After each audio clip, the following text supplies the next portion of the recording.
কুখ্যাত মার্কিন যৌন অপরাধী জেফ্রি এপস্টেনের প্রভাব কেবল পশ্চিমা বিশ্বেই সীমাবদ্ধ ছিল না। এবার তার জাল বিস্তারের প্রমাণ মিলল খোদ ভারতেও।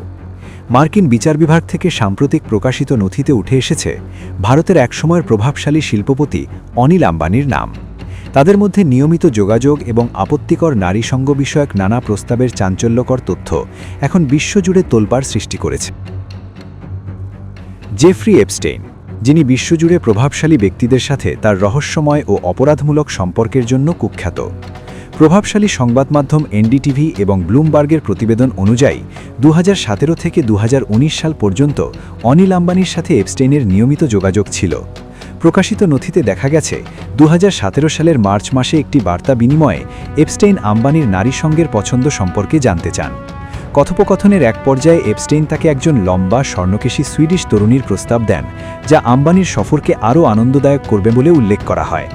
চাঞ্চল্যকর বিষয় হল, আম্বানি দ্রুত সেই প্রস্তাবে সম্মতি দিয়ে প্রয়োজনীয় ব্যবস্থা নেবার কথা বলেন। নথিপত্রে আরও উল্লেখ রয়েছে হলিউড তারকা স্কারলেট জোহানসনের নাম। এপস্টেইন ঠাট্টার ছলে আম্বানির পছন্দের তালিকায় কোনো হলিউড অভিনেত্রী আছে কিনা জানতে চাইলে জোহানসনের প্রসঙ্গটি আসে। উল্লেখ্য, সে সময় আম্বানির মালিকানাধীন রিলায়েন্স এন্টারটেইনমেন্টের একটি চলচ্চিত্রে অভিনয়ও করেছিলেন এই অভিনেত্রী। এছাড়া 2019 সালে আম্বানির নিউ ইয়র্ক সফরের সময় এপস্টেইন তাকে তার বিলাসবহুল বাসভবনে আমন্ত্রণ জানিয়েছিলেন।